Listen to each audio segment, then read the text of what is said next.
Perfecto. Hola a todas y todos. Hoy nos encontramos junto a nuestra querida Seremi de Gobierno, Daniela Carbacho.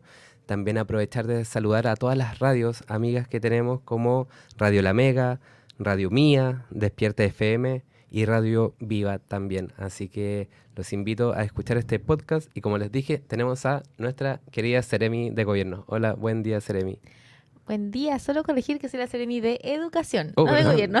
Seremi de Educación, sí. Sí. Sí, sí. Quise mencionar que era como parte del gobierno, ¿cierto? Pero efectivamente nuestra Seremi de Educación. Militante de RD, Así es, militante de Revolución Democrática. ¿desde cuándo? 2018 más o menos, Wow. Ya son casi 6 años de militancia. sí, o antes quizás, son como 7 años ya. Usted tiene licenciatura en Historia y también Pedagogía. Sí, soy Sí, licenciada en Historia. estoy viendo su Facebook. Todos los datos. Profesora de... antes de asumir fue profesora de Fresia. Antes de ser Seremi estaba siendo profesora en el Liceo Carlos Ibáñez del Campo en Fresia. Efectivamente hacía Historia y Educación Ciudadana. Mire, ¿qué tal ser profe ahí? Muy bonito en realidad, yo siento que fui afortunada en el liceo porque es un liceo donde el clima laboral es y era muy bueno, muy acogedor. Los colegas y las colegas mayores siempre me atendieron de muy buena manera. Los estudiantes, las familias, el equipo, así que yo creo que tuve una experiencia muy bonita. Como hay tantas experiencias disímiles en el mundo del ejercicio de la pedagogía, creo que a mí me tocó una experiencia afortunada. Sí, no son un poco desordenados los chicos hoy en día. Sí, pero es que son jóvenes, pues. Es como es lo lógico que uno espere que los adolescentes tengan una conducta de adolescentes, lo mismo que los niños. No es lógico tener a un niño de 5 años, de 7 años todo el día sentado en un asiento. Entonces, a veces nosotros en educación esperamos de ellos casi como que estén en silencio, como si no existieran. Claro, algo Y siempre van a bastante... ser, van a ser más dinámicos, les va a gustar hablar, participar. Ahí la pregunta es qué hace el profe o la profe para aprovechar eso como un potencial para las clases.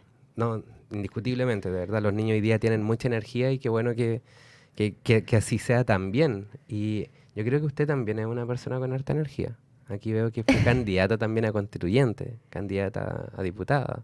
Sí, fui candidata constituyente en el primer proceso que tuvimos acá en el Distrito 25. Me fue bien y fue bien sorprendente porque yo nunca había sido candidata de nada ni tampoco era muy conocida, entonces, pero yo creo que fue el trabajo de puerta a puerta que hicimos, que fue bien intenso. Y de hecho estuve como a 300 votos de haber ingresado. Mira, Y después fui candidata a diputada también acá en este distrito. Lo recorrimos de nuevo completo. Em, y fue una experiencia igual bonita porque además fue en el marco de la campaña de nuestro presidente Gabriel Boric. Entonces la campaña no era solo por mí, era por el gobierno. también, gobierno que después le la llama a ser parte, ¿cierto? Sí. ¿Cómo fue ese proceso? ¿Qué se siente para una persona que creció en Chiloé, si no me equivoco, Ujú. Castro? Recibir este llamado, ¿la llamó personalmente el presidente? ¿Le mandó un WhatsApp? Me ¿Cómo llamó el fue ministro Marco Antonio Ávila en ese en ese momento. momento? Sí. Mira, yo creo que fue algo muy, no sé, fue como sentirse muy privilegiada. Porque yo siempre pienso, yo soy profesora, soy hija de la educación pública, crecí en Chiloé, viví en un internado, conozco las necesidades de la educación de nuestra región y de nuestro país desde el ámbito, desde haberla vivido como estudiante hasta hoy día como profesora, pero nunca me había tocado estar a cargo de lo que es dirigir la educación, supervigilar el sistema educativo, hacer gestión. Y esto es un privilegio en el sentido primero de que cuando tú eres autoridad, sí o sí, la gente te trata distinto. Y eso yo creo que es algo que siempre tenemos que reconocer para no marearnos, ¿cierto? Como que no se nos Claro. suban los humos a la cabeza, que vamos y volvemos y que una vez uno está arriba y después está abajo y hay que saber también no marearse con las cosas. Y en segundo lugar, que yo soy una persona que llevo muchos años de mi vida, por lo menos 20 años de mi vida, dedicándome a la política. Antes no militaba en un partido, sino más bien en movimientos estudiantiles, pero llevo muchos años de activismo, entonces es la primera vez que me pasa que me pagan por hacer lo que yo quiero, que es básicamente trabajar por las cosas que nos apasionan y que nos convencen. Po. Hablaba, Seremi, ¿cierto?, de gestión.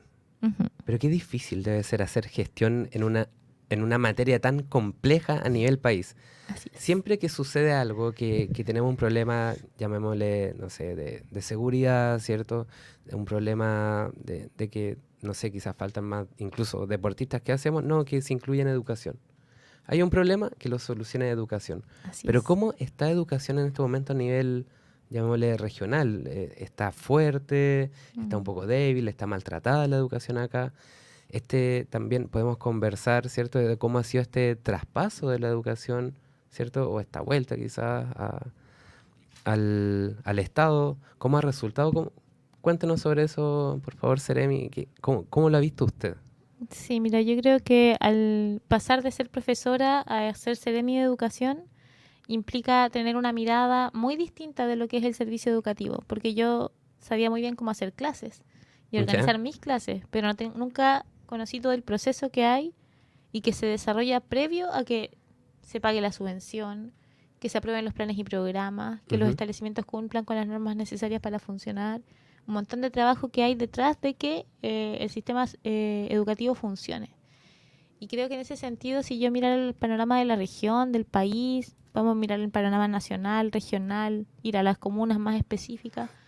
Y tú decías lo difícil que es hacer gestión. Yo creo que lo más difícil de gestionar el servicio y el sistema educativo en nuestro país es lo desagregado que está, ¿no? Y sus distintos tipos de dependencia.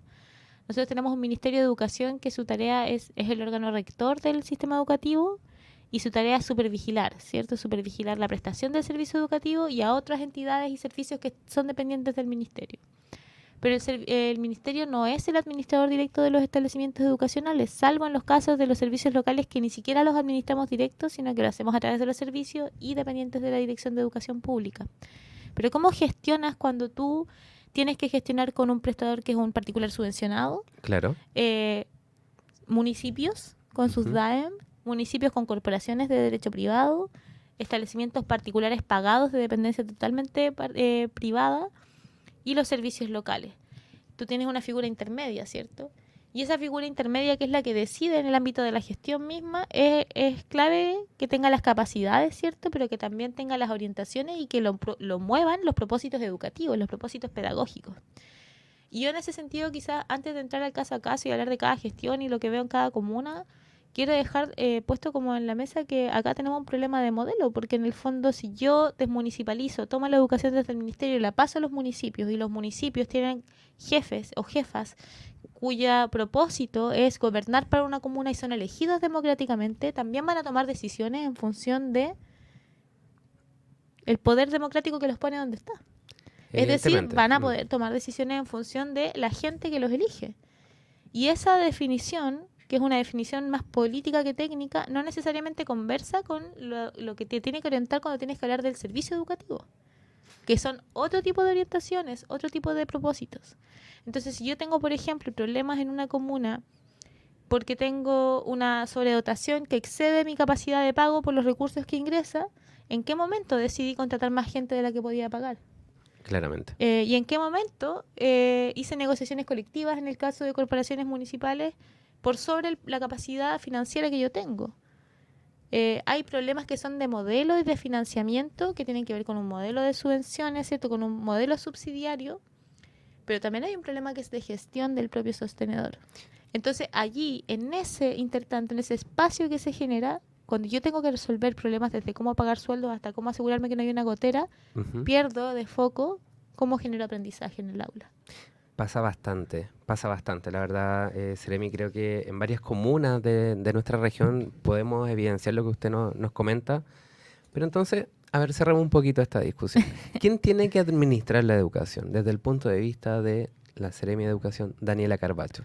Bueno, desde mi punto de vista tienen que ser los servicios locales de educación pública, Ya. que son parte de la reforma que impulsó la presidenta Bachelet en su segundo gobierno y que nosotros estamos implementando, que son servicios públicos de giro único en educación, que tienen desafíos de gestión y de mejora evidentes, porque es una reforma que lleva 7 años. Ninguna política pública de esa envergadura se afina en menos de 12 años con las mejoras intermedias, pero lo que yo sí estoy convencida es que necesitamos el retorno del Estado a sus escuelas, que necesitamos un modelo de administración donde hayan servicios públicos que su giro único sea educación y no tengan que atender nada más que educación, con profesionales que estén focalizados en el área, y si yo tengo que hacer esfuerzos presupuestarios los hago en función del servicio educativo y no de otra cosa. ¿Y por qué es importante? Porque además del problema que te comentaba yo de las decisiones de gestión, de contratación, también tienes problemas que son de desigualdad. O sea, San Pablo nunca va a tener el Fondo Común Municipal ni los ingresos municipales de Osorno. No, Castro evidentemente. nunca va a tener la misma plata que tiene Quinchao. No. Entonces, cuando esa desigualdad territorial, eso también genera desigualdad en la educación. Así es, no, la verdad es que lo genera, se percibe también, ya que toma el ejemplo de San Pablo, la verdad es que la comuna en sí, con un fondo común municipal o un presupuesto anual municipal que bordea los 4.000 millones de pesos, Ujú. es bastante reducido en una comuna con tantas necesidades. Nuestra educación también ha sufrido la complejidad, ¿cierto?, de verse administrada a través de un departamento de educación. Me parece también que esta política pública, ¿cierto?, de los servicios locales de la educación, al parecer no empezó con varios tropiezos, pero también hay que entender que son procesos largos. Son procesos largos, pero además también eh, para que una política pública, una reforma que se votó con mayoría en el Congreso tenga buenos resultados, se le tienen que hacer ajustes cuando los expertos que te están diciendo que hay que hacerle ajustes, te lo están indicando. Perfecto. En el gobierno anterior del presidente Sebastián Piñera, hubieron informes de las comisiones que estaban a cargo de de evaluar esta política, 2 informes intermedios que indicaban cuáles eran las mejoras que había que hacerle a esta reforma. Y no se hicieron. Fíjate tú, Fabián, lo que significa cuando ustedes como concejales votan una modificación presupuestaria para poder inyectar recursos, por ejemplo, a educación. Claro, sí. Eso el servicio local no lo puede hacer. El servicio local tiene un presupuesto asignado por ley de presupuesto y ese presupuesto solo me lo modifica la DIPRES. Ok. ¿Cuánto se demora la Dirección de Presupuestos del país en resolver una modificación de presupuesto de un servicio local? ¿Y cuánto se demora un consejo municipal en votar una modificación presupuestaria? Al menos en San Pablo bastante poco. No se analiza mucho. Bueno, la Dirección de Presupuestos lo analiza todo. Mm. Entonces, cuando yo miro ese panorama y tengo informes que me están diciendo que los servicios locales deberían tener presupuestos plurianuales, ¿por qué no lo resolví cuando había que resolverlo? Cuando yo necesito, por ejemplo, que un servicio local, no sé, pues yo tengo que designar al director o director ejecutivo y resulta que tengo un comité directivo que es el ente que genera la terna para el presidente y ese comité directivo no se constituye. Y paso meses sin tener director. Todas esas mejoras que hay que hacerle a los servicios locales, Fabián, son mejoras que están indicadas, están diagnosticadas. No es un problema de falta de diagnóstico, es un problema de decidir, de votar y de mejorar lo que hay que mejorar. Aparte de los problemas de gestión. Pero sí te voy a decir una cosa, no hay ningún servicio local de educación pública de Chile que le deba un peso de su sueldo a ningún trabajador. Y qué importante ese punto, realmente qué importante, porque acaba de mencionar de repente cómo estas modificaciones presupuestarias en un consejo municipal, yo doy el ejemplo de mi comuna, a mí me ha tocado debatir mucho, pero también es mi opinión versus la de 6 colegas más, ¿cierto? Incluyendo al alcalde que esté en este momento de turno. Y se vuelve complejo, se vuelve complejo cuando uno le da análisis, los números de repente no cuadran, pero se aprueban igual. Entonces, pareciera que se intenta tapar algo momentáneamente, pero hay problemas de fondo bastante mayor. Seremi, debo confesar algo. Dígame. Yo vi su estado de WhatsApp. Sí, Ah, y la vi, y con esto quiero me ir... asusté.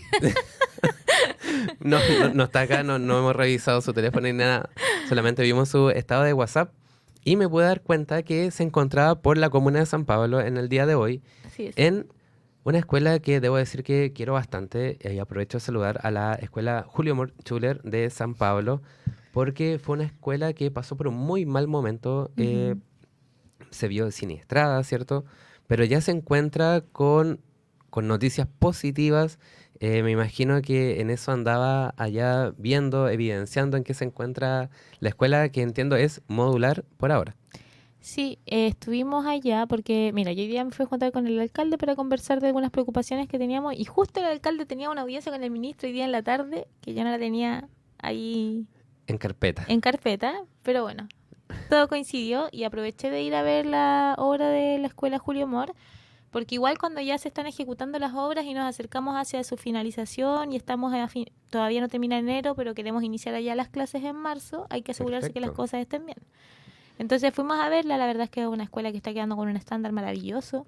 Me refiero como tiene todo con radier, el techo no va a tener que utilizar una carpa, ¿cierto? De esas que se Ujú. vuelan con el viento, sino que es techo construido sólidamente, ¿cierto? Exacto. Están terminando las soluciones sanitarias, pero igual surgen temas, pues. Por ejemplo, tenemos que revisar el tema de la cocina, que queremos verlo ahí con Junaep y con la empresa y con el municipio, porque una escuela modular yo no le pido los mismos estándares que le pido a una escuela definitiva, pues. Pero No, resulta claro. que al parecer tenemos que ver cómo vamos a distribuir los implementos de las cocinas para que funcionen bien por el espacio. Y que era lo otro que teníamos que resolver, el tema de que cuando esté lista la instalación de sanitaria, el estanque y todo el tema, tenemos que coordinarnos con la Seremía de Salud y con la delegación presidencial para que la autoridad sanitaria venga a tiempo a revisar, no se demore mucho tiempo en dar el visto bueno, para que podamos tener la escuela funcionando. Y ha sido una gran tarea, ¿sabes? Porque la escuela Julio Mor fue la primera escuela que yo visité cuando asumí como Seremi y se había recién quemado. Nos demoramos muchísimo tiempo en tener el proyecto que el municipio debía de postular. Y después logramos tener la asignación de recursos, pero tampoco fue fácil echar a andar la obra. Claramente. Entonces, para la gente es súper importante poder iniciar el año escolar 2023 en su escuela y no en la escuela de Licio Cárdenas, que igual ha sido una escuela muy generosa, que ha Sí, recibido a los estudiantes y a la comunidad educativa y les ha abierto las puertas con todo lo que eso significa.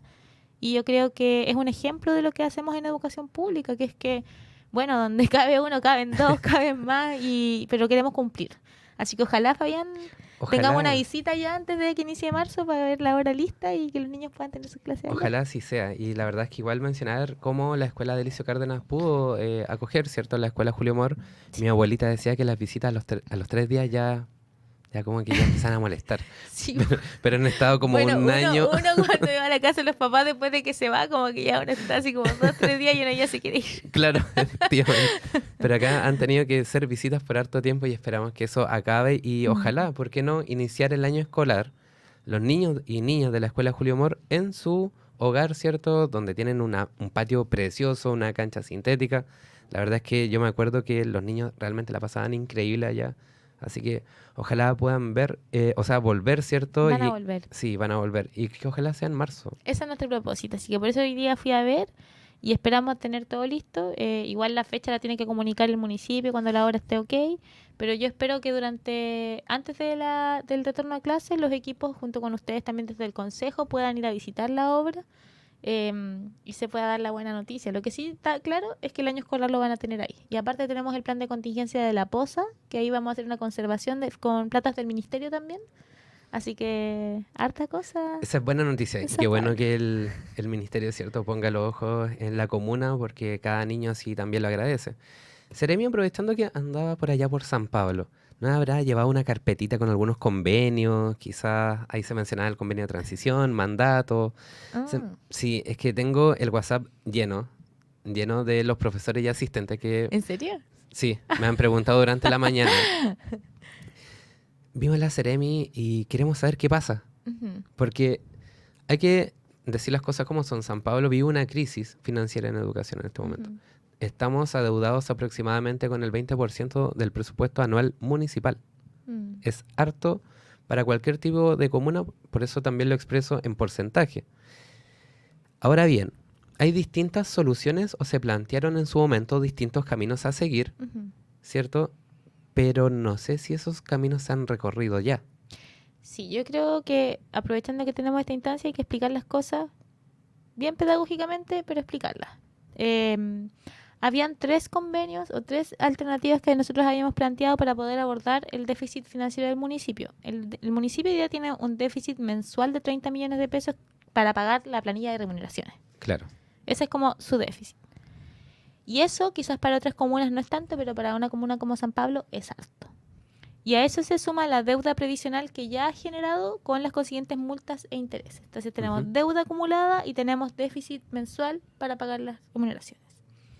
Se le había presentado al municipio la alternativa porque nosotros como Ministerio de Educación no disponemos de una bolsa de plata que podamos entregar de manera directa a nadie. nosotros no tenemos recursos de asignación directa. Todo pasa por alguna subvención, por alguna vía, por algún concurso, etcétera. Y se entiende de Y toda es lógica. lo lógico, porque Sí. así se usan los recursos públicos y se utilizan bien.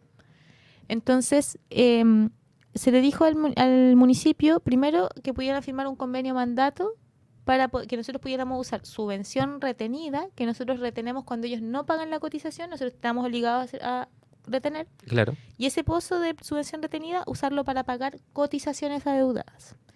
El convenio mandato se solicitó y estamos a la espera de que la Superintendencia de Educación dé el informe, que tiene que ser favorable o desfavorable, ojalá que sea favorable, y poder usar ese pozo.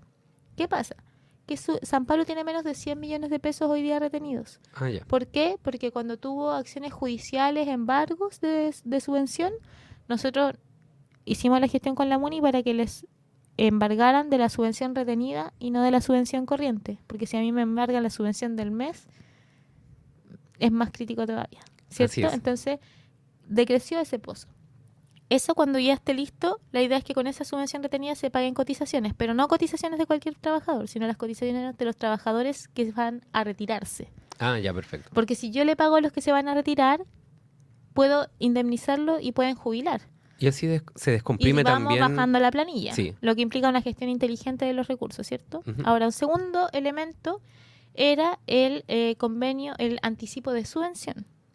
El anticipo de subvención es una herramienta que se le pide al ministerio, es una cierta cantidad de plata, si no me equivoco, un 3% de la subvención, que yo solicito para indemnizaciones. No tiene otro uso. El municipio de San Pablo está preparando la solicitud, todavía no la solicita. Todavía. Y todavía no la solicita. Y hoy día yo estuve en reunión con ellos conversando de esto porque es complejo. El trámite de anticipo, si tú lo haces mal, te demoras un montón en pedirlo, porque esta cuestión va al ministerio, va a la DIPRE, se calcula la subvención futura, montones de cosas. Entonces tienes que saber a quiénes vas a solicitar y cuál es el monto que vas a solicitar, y tiene que estar en tu PADEM y todo el tema. Entonces, el municipio está preparando esta presentación, ¿cierto? Ahora viene el punto complejo. Ya. El tercer instrumento era el convenio de transición. El convenio Sí. de transición es un convenio que exige ciertas como compromisos de gestión, no tener deuda previsional, Por ejemplo.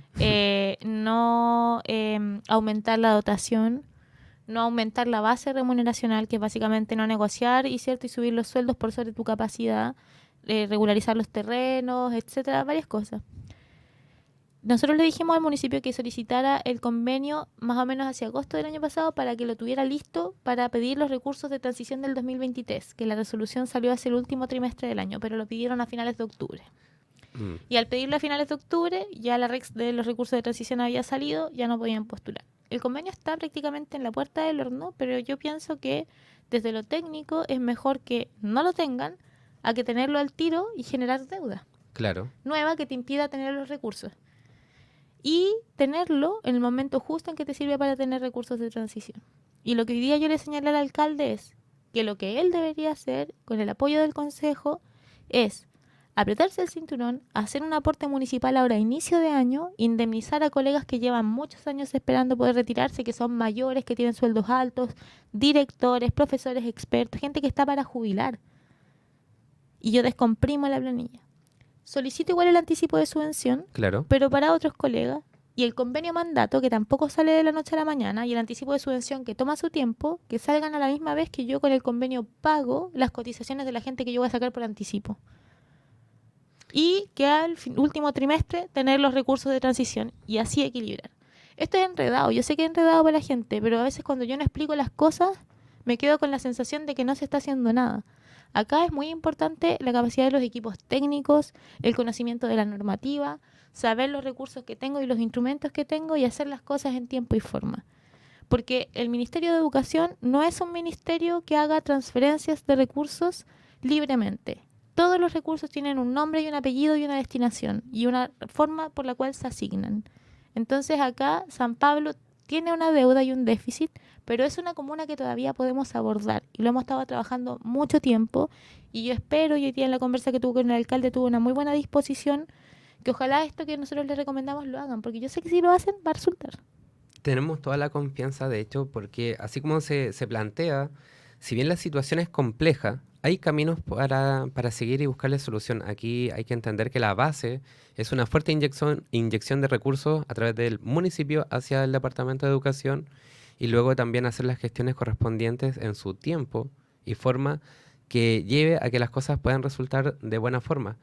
Y la verdad es que me parece sumamente interesante que usted como Ceremi, ¿cierto?, se pueda acercar a los municipios a tener estos diálogos, estas conversaciones, a explicar y también que lo pueda hacer aquí porque también la ciudadanía así puede percibir que efectivamente las cosas se están haciendo, si estos problemas Ujú. también tienen solución. Tienen solución. Hay veces que están más complicados que otras, pero San Pablo es una comuna que está complicada, pero no es inabordable. Es abordable con los instrumentos que tenemos, pero requiere planificación, requiere como mucha gestión. Yo comento esto y quizás uno podría decir por qué la Seremi tiene que explicar cosas tan técnicas en un programa así, pero la gente también necesita saber porque necesita certezas. Entonces, si yo no explico las cosas, tampoco hay una ciudadanía informada que pueda decir esto es lo que hay que hacer, se ha hecho o no se ha hecho. Y nosotros también creemos que es importante en educación que la gente sepa cómo se hacen las cosas, porque así yo también no me quedo con la sensación de que el ministerio no está haciendo nada, o que los concejales no están haciendo nada, o que nadie está haciendo nada. No, o sea, que hay gente que está trabajando, en el municipio también están trabajando, pero necesitamos tener una misma mirada y propósito. Exactamente. Así es. Entender el problema en su magnitud completa y atender las cosas en su tiempo y forma que así lo requieren. Seremi, me quedo con un buen ánimo, ¿cierto? De que hay caminos por recorrer, hay soluciones y la verdad es que agradecemos su presencia acá, así que le dejo un minutito para que se pueda dirigir ahí a todas las personas que nos van a ver en este podcast. Sí, bueno, yo creo que lo más importante es saludar y agradecer a quienes nos han escuchado, agradecerte a ti por este espacio, decirle a toda la gente que como gobierno estamos muy contentos de que hoy día se aprobó la idea de legislar la reforma previsional, pasa a trámite en el Senado y eso para nosotros es muy importante. Yo soy Seremi de Educación, pero este es mi gobierno y todas las reformas del gobierno son las mías también, así que lo quiero decir. Y también decirles que estamos trabajando fuertemente por la educación de nuestra región, de nuestro país. Este gobierno está invirtiendo más de 9.400 millones de pesos en infraestructura educativa, el triple que el gobierno anterior, acá en la región. Este gobierno está enfrentando muchas dificultades de arrastre que tienen distintas gestiones, pero que tenemos que enfrentar porque la educación todos sabemos que tiene muchos nudos y muchas situaciones críticas. Pero para eso el ministerio tiene que estar llano a hablar con todos, con las autoridades, alcaldes, concejales, pero también con los vecinos y vecinas, con los gremios, para que estén informados. Yo antes de estar acá estaba de hecho en una reunión con el alcalde de Osorno y su equipo viendo el tema del Carmela, por ejemplo, que Mm. también ahí se está trabajando fuertemente para avanzar. Que sepan que hay un ministerio que está haciendo gestión y que no es a título personal de Daniela Carbacho, es en nombre de nuestro presidente Gabriel Boric. Y muchas gracias por este espacio y ojalá tengamos más espacio para conversar sobre educación en profundidad.